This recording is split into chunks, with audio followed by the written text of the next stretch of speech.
So hi guys, welcome back to the एनी कथा। तो लास्ट पार्ट में हमने देखा था बॉयल्ड और ओबीरो को हरा देने के बाद हम ऑर्डर के मेंबर से मिलते हैं हेयू, ससीबा-सान, ओसारागी और हमारा नागुमो। और तभी एक आदमी आके बताता है कि कोई है जो जा से जुड़े असैसिन को गंदी तरह मार रहा है और जा इस असैसिन को स्लर कहती है क्योंकि ये बंदा असैसिन को मारने के बाद वहाँ एक्स का साइन बना देता है। और अब जा चाहते कि ऑर्डर पता लगाए कि इन सब के पीछे आखिर है कौन। साकामोटो एंड टीम डोनरेंकाई के हेडक्वार्टर पे आती है ताकि वो डोनरेंकाई के बॉस को पकड़ के साकामोटो के ऊपर से बाउंटी का 1 बिलियन येन का प्राइस पुल हटवा सके। लेकिन जैसा हम असली जिंदगी में सोचते हैं वैसा होता कहाँ है। साकामोटो एंड टीम के पहुंचने से पहले किसी ने डोनरेंकाई के बॉस के साथ सबको मार दिया था। और अब ये सब देखने के बाद साकामोटो और भी ज्यादा अलर्ट हो जाता है क्योंकि अब सिचुएशन और भी ज्यादा डेंजरस हो चुकी है। और अब अगले दिन हम एक असैसिन को देखते हैं जिसका नाम हेसुके है और इसके पास एक पेट है जिसका नाम पीसुके है। ये पहला असैसिन है जो गरीब है और बिल्डिंग के टेरेस पे रहता है, वो भी एक डैमेज टेंट में। और ये भी मेरी तरह बैठ के सोचता है कि मैं अमीर कैसे होऊंगा। और तभी अपनी पॉकेट से साकामोटो की फोटो निकाल के कहता है इसे मारने के बाद मुझे 1 बिलियन येन मिलेंगे जिसके बाद मैं बहुत अमीर हो जाऊंगा।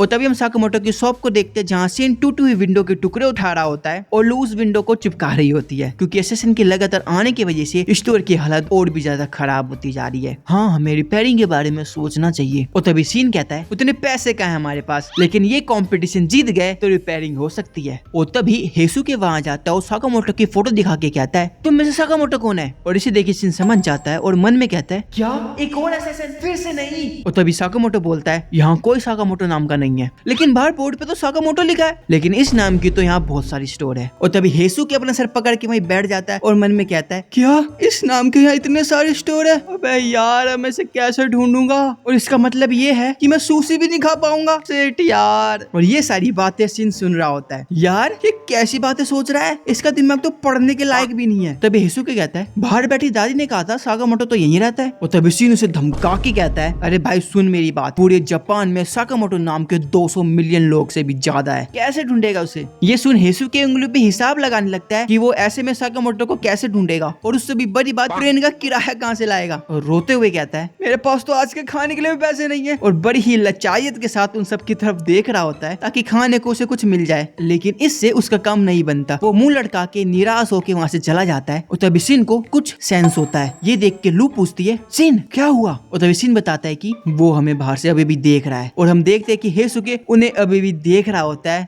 और भी ज्यादा टेसु बहा रहा होता है। यार कोई दे दो इसे कुछ खाने को। और सब इस पे दया खा के कुछ मीट बंस इसे दे देते हैं। पेसुके हमें फ्री में मीट बंस मिल गए, कितना बढ़िया है ना सर। ये असैसिन ही था ना। हाँ शायद। और तभी हम हेसुके को देखते हैं जो कि अपना फटा पुराना टेंट चिपका रहा होता है। पेसुके देखना जब मैं अमीर हो जाऊंगा ना तो हम एक बड़े से महल में रहेंगे, देख लेना तुम। और तभी हम हेसुके के पास को देखते हैं जहाँ उसके सीनियर्स उसे डिमोटिवेट कर रहे होते हैं कि वो कभी भी असैसिन नहीं बन सकता, वो बना ही नहीं है इस काम के लिए। और वो मन में सोच रहा होता है कि वो उन सबको गलत साबित करके ही रहेगा। और तभी बहुत तेज हवा चलती है और उसका टूटा फूटा टेंट भी उड़ जाता है। हेसुके उदास हो रहा होता है और तभी वही कंपटीशन का टेम्पलेट हवा से उड़ के उसके मुंह पे आ जाता है। वो पढ़ के हेसुके खुशी से कहता है 1 मिलियन में मैं तो पूरा का पूरा अपार्टमेंट ही खरीद लूंगा, क्यों पेसुके। और फिर अगले दिन हम साकामोटो एंड टीम को देखते हैं जो कि कंपटीशन में पार्टिसिपेट करने आए होते हैं। साकामोटो एंड सिन आपस में कोऑर्डिनेट करने के लिए वॉकी टॉकी कलेक्ट कर रहे होते हैं और दूसरी साइड लू चेयर गर्ल की ड्रेस पहन के उन्हें चेयर करते हुए कहती है मुझे गन से बहुत डर लगता है, मैं तो तुम्हें बस बाहर से चेयर करूंगी। और ये सुन के सिन गुस्सा होके कहता है अरे तुम क्या बकवास कर रही हो, छोड़ो,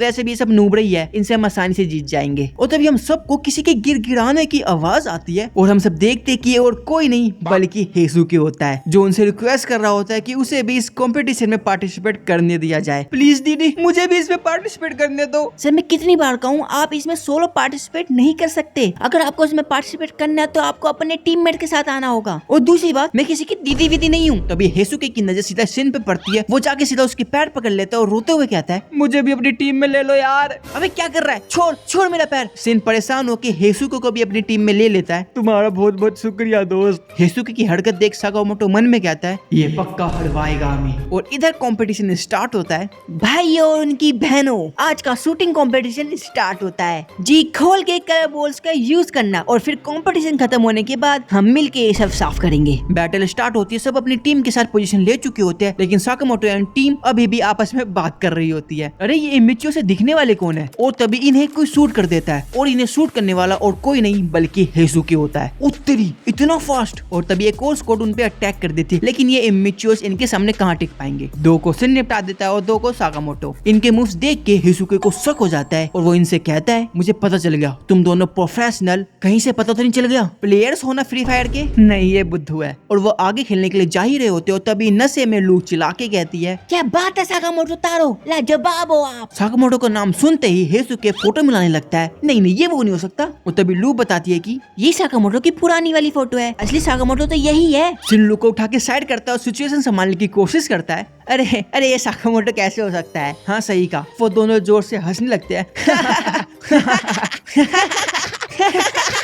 तभी अचानक से तीनों एक दूसरे पर गन पॉइंट कर देते हैं। मुझे झूठ बोलने वालों से सख्त नफरत है। और तभी तीनों पे बाकी स्क्वाड वाले हमला कर देते हैं, जिससे साकामोटो एंड शिन को टाइम मिल जाता है कुछ सोचने के लिए। यार कसम से क्या टाइमिंग है। साकामोटो एंड शिन उनसे निपटते हैं और इधर हेसुके पिसुके की हेल्प से अपनी गन असली गन में चेंज कर देता है और सीधा साकामोटो की हेड पे शूट कर देता है। लेकिन साकामोटो अपने हाथ से बुलेट की डायरेक्शन को चेंज कर देता है। ऐसे करने में उसका हाथ भी थोड़ा कट जाता है। लगता है इसे मारना इतना आसान नहीं होगा। ओए रुक, कहाँ भाग रहा है? और इधर साकामोटो और शिन को इमेच्योर्स ने घेर लिया होता है और दूसरी तरफ हम हेसुके को देखते हैं जो कि रो रहा होता है, क्योंकि आज से पहले उसने किसी को भी नहीं मारा है। इसी वजह से वो इतना गरीब है। वो खुद को संभाल के कहता है, मुझे अपने सर्वाइवल के लिए करना ही होगा, मुझे साकामोटो को मारना ही होगा। और तभी हम देखते हैं कि साकामोटो एंड शिन पतली सी गली में छिपे होते हैं और तभी हेसुके बिल्डिंग के टॉप से उन पे नॉन स्टॉप फायरिंग शुरू कर देता है। लेकिन साकामोटो एंड शिन ने भी कच्ची गोलियां नहीं खेली है, वो उसकी सारी गोलियों से बच रहे होते हैं। यार बड़े जिद्दी है ये। और तभी उसे अपना पास्ट याद आता है कि वो किसी काम में भी अच्छा नहीं, लेकिन स्नाइपिंग ही एक लौता काम था जिसमें वो बहुत अच्छा था। और वो ये सोच के बहुत खुश होता है, चलो कोई काम तो है जिसको मैं बड़े अच्छे से कर सकता हूँ। और जब वो काम करने गया तो उसे किसी ने भी अटेंशन नहीं दी, क्योंकि कॉर्पोरेट वर्ल्ड में उसी की जगह होती है जो सब काम को कर सकता हो। लेकिन हेसुके को बस स्नाइपिंग ही आती थी, इसलिए वो सब काम में पीछे रह जाता था और जॉब से भी निकाल दिया जाता था। और एक दिन ऐसी वो भूखा प्यासा जा रहा होता है और फोन पे साकामोटो की 1 बिलियन की न्यूज सुनता है और टारगेट बना लेता है कि साकामोटो को मार के उन सब की बोलती बंद कर देगा जिसने भी उसे नकारा समझा था। और अब प्रेजेंट में हेसुके इसी काम को अंजाम दे रहा होता है। वो उन पे लगातार फायरिंग कर रहा होता है और शिन ने हेसुके की सारी बातें सुन ली होती है जो भी उसने अभी अपने साथ की थी। हेसुके, इससे कोई फर्क नहीं पड़ता कि लोग तुम्हारे बारे में क्या सोचते हैं, तुम्हें अपने ऊपर पूरा विश्वास होना चाहिए। और बहुत जोर से चिल्ला देता है और कान में हैंड फ्री लगे होने के कारण वो तीखी आवाज को सहन नहीं कर पाता और अचानक से घबरा जाता है, जिसका फायदा शिन उठा लेता है उसे ढूंढने में। और ये सब शुरू से ही शिन का प्लान था, क्योंकि घबराए हुए लोग का दिमाग शिन दूर से भी पढ़ सकता है। अच्छा तो तुम वहाँ हो। साकामोटो तुरंत एक पत्थर उठाता है और सीधा हेसुके की तरफ फेंक देता है और वो पत्थर हेसुके की स्नाइपर को फाड़ते हुए आर पार हो जाती है। और ये देख हेसुके की फटके 4 हो जाती है और वो कहता है, नहीं नहीं नहीं, मैं इसे नहीं हरा सकता, ये एक मॉन्स्टर है। और इसी के साथ ही कंपटीशन खत्म हो जाता है और ये कंपटीशन साकामोटो एंड टीम ने ही जीता होता है। सबके जाने के बाद हेसुके बैठ के रो रहा होता है, इस बार तो मैं अपनी स्नाइपिंग से भी कुछ नहीं कर पाया। क्या करूं मैं? यार तुम कितना रोते हो। हेसुके को इस तरह रोते देख साकामोटो कहता है, ऐसे स्नाइपिंग मैंने आज तक कभी नहीं देखी, तुम सच्ची में एक बेहतरीन स्नाइपर हो। तुम सच कह रहे हो, लेकिन ये बात अब मुझे खुश नहीं कर सकती। और तभी शिन जाते हुए कहता है, चलो यार रोना बंद करो, अब ये लो अपना हिस्सा। क्या तुम सच्ची में मुझे ये दे रहे हो? हेसुके होप लगा रहा होता है कि अच्छे दिन आने वाले हैं। और तभी 50 येन का सिक्का देख के उसके सारे सपने टूट जाते हैं। हमें पूरा प्राइज मनी मिलता अगर तुमने इतनी तबाही नहीं मचाई होती। हमारे सारे पैसे इस जगह को रिपेयर करने में चले जाएंगे। और तभी स्टोर पे कंपटीशन जीतने के बाद भी हमें प्राइज मनी नहीं मिली ना, माफ करना। कोई बात नहीं, तुम दोनों ठीक हो, वही काफी है। शिन इन दोनों के बीच के प्यार को देख के कहता है, अब दोनों मिले कैसे थे? और तभी हम फ्लैशबैक देखते हैं जहाँ साकामोटो पहली बार आओई से मिला था। आओई की सुंदरता को देख के वो शौक रह गया था। आपके 610 येन हुए। साकामोटो घबरा के पॉकेट चेक कर रहा होता है, अरे पैसे पैसे पैसे पैसे कहाँ रख दिए मैंने? और तभी आओई साकामोटो के शर्ट पे खून देख के कहती है, सर आप ठीक तो हो? आपके शर्ट पे खून लगा है। और ये बोलते आओई वहाँ से भाग जाती है और ये देख साकामोटो निराश होकर वहाँ से जा ही रहा होता है। और तभी पीछे से आवाज आती है, सर आप ये बैंडेज लगा लीजिए। और ये सुन के साकामोटो शर्म से लाल हो गया होता है। और अब प्रेजेंट में आओई साकामोटो की तारीफ कर रही होती है और शिन पीछे खड़ा आओई का दिमाग पढ़ रहा होता है और पता नहीं क्यों इतना शर्मा रहा होता है। वो ऐसा क्यों कर रहा होता है कमेंट में आप बताना, मुझे तो पता है, देखते और कितने को पता है। और तभी साकामोटो शिन को मारने के बारे में मन में सोच रहा होता है, आओई का दिमाग पढ़ना बंद करो वरना यही मार दूंगा। और तभी नेक्स्ट डे साकामोटो और आoi हाना के स्कूल आए होते हैं पेरेंट्स मीटिंग के लिए और स्टोर पे शिन और लू छोटे बच्चों की तरह लड़ रहे होते हैं। तुमने मेरा एयरप्लेन पहन लिया और पहना तो पहना, उसे गंदा भी कर रही है। यार तू हर बात पे कितना चिड़चिड़ करता है, जा जाके विंडो साफ कर ले। ओ एक मिनट मैडम, साकामोटो और आoi के बाद यहाँ का इंचार्ज मैं हूँ, समझ में आई? तो मुझे मत बता कि क्या करना चाहिए। और तभी लू मन में कहती है ये शिन कभी कभी बच्चों की तरह चिड़चिड़ करता है। ओए लू की बच्ची, जो भी कहना मेरे मुंह पे आके क्या मन में क्या बोल रही है? ये दोनों इसी तरह लड़ रहे होते और तभी हिसू के वहाँ के कहता है अगर खाने पीने का सामान फेंकने वाले हो तो मेरे मुंह पे फेंक दो, कोई दिक्कत नहीं। तभी लू शिन पे मीट बंस मार के कहती है तुम्हारे आसपास कोई भी सेफ फील नहीं कर सकता क्योंकि तुम उसका दिमाग पढ़ते रहते हो, जो कि बहुत ही गलत बात है, समझे? ये सुन शिन रुक जाता है और लू से माफी मांगता है और निराश होकर वहाँ से जाने लगता है। वो जा रहा है, रोक तो लो उसे, ये कहीं पे जाए मुझे क्या। और तभी हेसु के नीचे गिरे हुए मीट बंस को देख के कहता है एक्सक्यूज मी, क्या मैं इन्हें खा सकता हूँ? तुम भी निकल जाओ यहाँ से। उन सब के जाने के बाद लू स्टोर में बैठ के सोच रही होती है कि कहीं उसने आसिन को ज्यादा तो नहीं डांट दिया। वहाँ कुछ आदमी आ जाते हैं एक्स्ट्रा नोट का सूट पहने हुए, वो लू के पहने एप्रन पर सिन के नाम के बैच को देख के उनमें से एक आदमी कहता है सिन तुम्हें हमारे साथ चलना होगा। और तभी हम एक वैन को देखते हैं जिसमें वो लोग लू को सिन समझ के उसे किडनैप करके ले आए होते हैं। और तभी उनका बॉस कहता है किसने सोचा था लैब से भागा हुआ सब्जेक्ट हमें 11 साल बाद इस स्टोर में मिल जाएगा? इसे क्या लगा था बाल कलर करवा लेगा तो हमें चकमा दे देगा? तभी वैन चला रहा आदमी कहता है तनाका सर, मुझे आपसे कुछ कहना है। मुझे लग रहा है कि हमने गलत इंसान को पकड़ लिया है। नहीं, ये 100% सिन ही है, इसके एयरप्लेन पे भी तो सिन ही लिखा है। और सुन, तू ज्यादा दिमाग मत चला, गाड़ी चला वरना तुझे यही मार दूंगा, समझा शिबा? ठीक है, मुझे माफ करना। और वैसे हमने इसे किडनैप क्यों किया है? वैसे पूरी कहानी तो मुझे नहीं पता, लेकिन इतना जरूर पता है कि कुछ साइंटिस्ट ने लोगों पे एक्सपेरिमेंट करके उन्हें साइकिक बनाना चाहा, जिसमें से सिन के ऊपर का एक्सपेरिमेंट कामयाब रहा था और अब शायद वो इस पे रिसर्च करना चाहते हैं। और अब तुम ही बताओ, ऐसे इंसान के साथ कौन ही रहना चाहेगा जो तुम्हारा मन पढ़ सकता हो? ऐसे सब्जेक्ट किसी लूजर की तरह अकेले ही रह जाते हैं। और ये सब सुन के लू बहुत गुस्सा हो जाती है और सीधा तनाका के मुंह पे किक मार देती है। सिन जैसा भी है तुमसे तो लाख गुना अच्छा है और वैसे भी अलग होने में कोई बुराई नहीं है, समझा? ये सुन के तनाका को थोड़ा शक होता है और वो लू से उसका नाम पूछता है तुम हो कौन, तुम्हारा नाम क्या है? लू अपना नाम बताती है, उसका नाम सुन के एक कंफर्म हो जाता है कि ये सिन नहीं है। और तभी शिवा कहता है देख लिया, मैंने तो पहले ही कहा था ये सिन नहीं है, लेकिन आपको तो सुनना ही नहीं है। और इधर हम सिन को देखते वो लू से माफी मांगने वापस आया होता है और वाकई देखता है कि लू वहाँ नहीं है और सारी विंडो टूटी हुई है। और तभी सिन सारी बातें साकामोटो को बताता है और ये सारी बातें सुन साकामोटो कहता है सिन मुझे पता है कि लू कहाँ है, वो अभी हाईवे पे जा रही है। आपको कैसे पता? क्योंकि मैंने नेम बैज में जीपीएस लगा रखा है।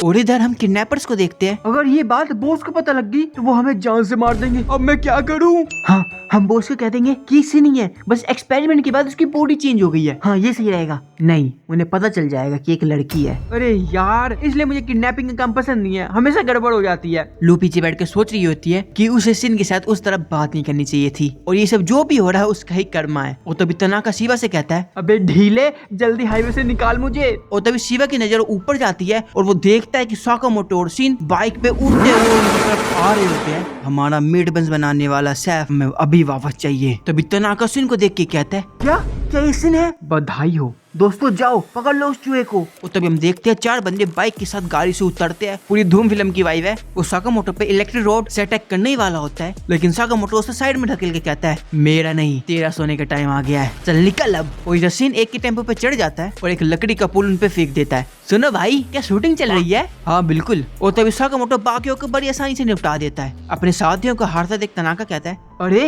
ये लोग है कौन? और तभी लू उनसे कहती है अभी भी टाइम है, मुझे छोड़ दो और उनसे माफी मांग लो, तुम बच जाओगे। और तभी हम देखते हैं कि सिन उनकी वैन के ऊपर आ गया होता है। हे लू, तुम ठीक हो ना? और तभी तनाका पैनिक करके शिवा से कहता है शिवा मेरी मदद कर भाई। हाँ ठीक है। और तभी शिवा वैन के ऊपर चढ़ जाता है। देखो मुझे इसके एक्स्ट्रा पैसे चाहिए। हाँ भाई ले लियो। यार नकारा बॉस की वजह से मुझे ज्यादा काम करना पड़ता है। छह, मेरे सामने से हट जा। क्यों नहीं? और तभी हम देखते हैं वो अपनी पावर को यूज करके गायब हो जाता है। ये क्या? जब तक सिन को समझ पाता शिवा सिन को नीचे फेंक देता है और अब शिवा साकामोटो पे अटैक करने वाला होता है, लेकिन साकामोटो उसे सेंस करके पकड़ लेता है। बहुत तेज हो तुम। और तभी शिवा बाइक की टंकी में छेद कर देता है, जिससे तुरंत ही बाइक ब्लास्ट हो जाती है और फिर वो लैब के किडनैपर्स लू के साथ ही वहाँ से चले जाते हैं। साकामोटो और सिन हाईवे के साइड में बैठे होते हैं। वो लोग कौन थे? सर मेरे ख्याल से वो लैब से लग रहे थे। लैब? हाँ, वो एक अनऑथराइज्ड रिसर्च लैब है जहाँ मैं बड़ा हुआ और मुझ पे एक्सपेरिमेंट हुए, लेकिन वो इतने खतरनाक नहीं थे। और अगले सीन में साकामोटो और शिन बस से उतरते हैं और एक म्यूजियम में आते हैं जहाँ पे वो लैब होती है और उनका जीपीएस भी यहीं का सिग्नल दे रहा होता है। शिन, तो यही है वो लैब? हाँ सर, वो लैब इसी म्यूजियम की बेसमेंट में है। तो चले शिन तुम्हारे बचपन के घर में। क्यों नहीं सर, चलो चलते हैं। शिन और साकामोटो अंदर आते ही एक एक डायनासोर का मांस ले लेते हैं खुद को छुपाने के लिए। और तभी शिन बताता है कि एनेक्स बिल्डिंग की तरफ एक सीक्रेट रास्ता है लैब में एंटर करने का। और इधर हम लैब को देखते हैं जहाँ तनाका और शिबा लुक को ऑरेंजेस के बॉक्सेस में लेके जा रहे होते हैं। अरे छोड़ दो मुझे गधो, चुप करके बैठी रहे पागल। और तभी हम डीआरए के हेड वाले एक आदमी को देखते हैं जिसकी पूरी बॉडी में स्ट्रेचेस होती है और ये भी डेंजरस असैसिन में से एक है। मिस्टर तनाका, क्या तुम्हें वो लड़का मिल गया जिसे टेलीपैथी आती है? तनाका बहुत घबरा के बोलता है, जी सर, वो ये है, लेकिन बाल और जेंडर फोटो से बिल्कुल अलग है। और तभी शिबा तनाका का भांडा फोड़ के कहता है, सर ये वो लड़का नहीं है, ये बस उसका गलत बॉडी डबल है। साले शिबा चुप नहीं रह सकता था। और अब ब्लू के साथ तनाका को भी पकड़ के ले जा रहे होते हैं। सुनो शिबा, मैं तुम पे भरोसा कर रहा हूँ, तुम्हें इस लड़के को ढूंढ के लाना होगा। मैं ये करने की पूरी कोशिश करूंगा। वो आदमी शिबा का कंधा दबा के कहता है, कोशिश नहीं, तुम्हें लाना ही होगा। और इधर हम साकामोटो और शिन को देखते हैं जो कि बेसमेंट में एंटर करने के लिए सीक्रेट की को ढूंढ रहे होते हैं। और तभी साकामोटो गलती से एक बियर की गर्दन घुमा देता है जिससे वहाँ मौजूद सारे नकली एनिमल्स उन पे फायरिंग शुरू कर देते हैं और वो किसी तरह हमले से बचते हैं। और तभी साकामोटो उस पे अपना पैर दे मारता है और तभी एक और रोबोट उस पे अटैक करने वाला होता है और इसे शिन भाला मार के खत्म कर देता है। इन दोनों के खत्म होने के बाद एक तीसरा रोबोट भी एक्टिव हो जाता है जो कि एक डायनासोर होता है। इस डायनासोर को मूव करता देख साकामोटो मन में सोचता है, इसे देखा ना बहुत खुश होगी, मुझे इसे जिंदा पकड़ना होगा। और तभी साकामोटो शिन से कहता है, शिन इसे हमें कम से कम नुकसान के साथ हराना होगा। और तभी शिन डायनासोर में लगे एक डिवाइस को देख के कहता है, सर ये डिवाइस देख रहे हो, इस पे आप अपनी स्टन गन से अटैक कर दो। बहुत मस्त प्लान है शिन। साकामोटो से अपनी तारीफ सुन के शिन बहुत खुश होने लगता है। शिन ऐसे करता है लेकिन अब वो रोबोट और भी ज्यादा चार्ज हो जाता है और भी ज्यादा पावर से अटैक करने लगता है। और ये देख साकामोटो की सटकने लगती है, इसे जिंदा पकड़ने का प्लान कैंसल। और ये कह के सीधा उस डिवाइस को अपने पंच से तोड़ देता है जिससे एक बहुत बड़ा ब्लास्ट होता है। और धूल हटने के बाद हम देखते कि साकामोटो उसके ऊपर खड़ा होकर कहता है, वैसे डायनासोर का मूव ना करना ही उसे इतना अट्रैक्टिव बनाता है, क्यों शिन? शिन बड़े बेमन से कहता है, जैसा आप कहे सर। और तभी हम रिसर्च लैब को देखते हैं, लगता है किसी ने सिक्योरिटी को तोड़ दिया है। ओए पागल साइंटिस्ट, चल अपने काम पे वापस जा। अरे हमें थोड़ा तो सोने दो, हम 3 दिन से लगातार काम कर रहे हैं। अगर आजादी से सोना चाहता है तो हमारे मन के मुताबिक रिजल्ट ला के दे। पागल साइंटिस्ट, मैंने तुम्हें कितनी बार कहा है, तुम्हारा वो एक्सपेरिमेंट किसी काम का नहीं है। और ये सुन वो आदमी बहुत गुस्सा हो जाता है और साइंटिस्ट के पेट पे लात मार के कहता है, तू कुछ ज्यादा नहीं बोल रहा पागल साइंटिस्ट, ऑर्गेनाइजेशन की बेइज्जती करने के लिए तुझे मरना होगा पागल। वो साइंटिस्ट को शूट करने ही वाला होता है लेकिन तभी साकामोटो और शिन आके उन्हें बचा लेते हैं। तभी शिन कहता है, मैं जानता हूँ बहुत टाइम हो गया लेकिन फिर भी आप लोग कैसे हो? शिन, क्या ये तुम हो? शिन डॉक्टर इशिकावा से पूछता है, वो बुढ़ऊ डायरेक्टर का है? डॉक्टर इशिकावा बताते हैं कि डायरेक्टर को उन्होंने सबसे नीचे वाले फ्लोर पे रखा है। शिन, हम भी एक असैसिन ग्रुप ने कब्जा कर लिया था लगभग 1 साल पहले। कैसे हो तुम सारे साइंटिस्ट? मेरा नाम कसीमा है और मैं एक असैसिन हूँ और मैं यहाँ न्यू टेक्नोलॉजी को अपने ग्रुप में शामिल करने आया हूँ। और वैसे भी गन्स और चाकू बहुत पुराने हो गए हैं, मुझे तुम्हारे दिमागों की जरूरत है नए वेपन्स बनाने के लिए। और तभी प्रेजेंट में डॉक्टर इशिकावा बताते हैं कि कजीमा मेन बॉस है और उसके अंडर ग्रुप्स के लीडर्स है और सबसे नीचे एस्ट्रोनॉट सूट पहने हेंचमैन है। और तभी वहाँ एक आदमी के आने की आवाज आ रही होती है और डॉक्टर्स साकामोटो शिन को जल्दी जल्दी वहाँ रखे लॉकर्स में छिपा देते हैं। और तभी वो आदमी अंदर आता है और डॉक्टर इशिकावा से उनका पेन मांगता है, तुम्हें ये पेन क्यों चाहिए? अरे दो ना यार। वो उसे डरते हुए पेन दे देते हैं और उसी पेन से वो आदमी डॉक्टर इशिकावा के हाथ पे पेन भोग के कहता है, तुम्हें क्या लगा मैं बेवकूफ हूँ? बाहर मेरा आदमी बेहोश पड़ा हुआ है, तुम्हें थोड़ा टाइम देता हूँ, जल्दी जल्दी बताओ वो लोग कहाँ हैं? और तभी शिन लॉकर से बाहर निकलता है और उस पे पेन फेंक के डॉक्टर इशिकावा को बचा लेता है। क्या तुम लीडर्स में से एक हो? अगर मैं हूँ तो तुम हमारे रास्ते में आओगे, हम यहाँ अनबिलीवेबल रिसर्च कर रहे हैं, रुको मैं तुम्हें दिखाता हूँ। वो एक सिरिंज निकालता है और पलक झपकते ही शिन के गर्दन पे लगा देता है और अपने हाथ में लगे लीवर्स में से एक को ऑन करता है। और इधर शिन बड़े गुस्से में कहता है, कमीने तूने क्या लगा दिया, तुझे मैं छोड़ूंगा नहीं। लेकिन शिन की लैंग्वेज बदल गई होती है। देखा मजा है ना, मैंने तुम्हारे सिर में सुई डाल दिया है जो करंट ट्रांसमिट करती है जिससे तुम्हारे दिमाग के सिग्नल डिस्टर्ब हो रहे हैं। और तभी शिन उस पे हमला कर देता है लेकिन वो बड़े आसानी से शिन से बच रहा होता है। और तभी साकामोटो लॉकर से निकल के सीधा उसके मुंह पे एक पंच लगा देता है जिससे जिससे वो बच नहीं पाता और लॉकर में रहने की वजह से साकामोटो का सर सर्कल से रेक्टेंगल बन गया होता है। शिन, मुझे नहीं पता पास्ट में तुम्हारे साथ क्या हुआ, लेकिन मुझे बताओ तुम अपने घर को बचाना चाहते हो? हाँ मैं चाहता हूँ सर। तो बचाते हैं फिर इसे। और तभी हम देखते हैं एक बस से 2 ऑर्डर के मेंबर उतरते हैं और ये शिशिबासान और ओसारागी होते हैं।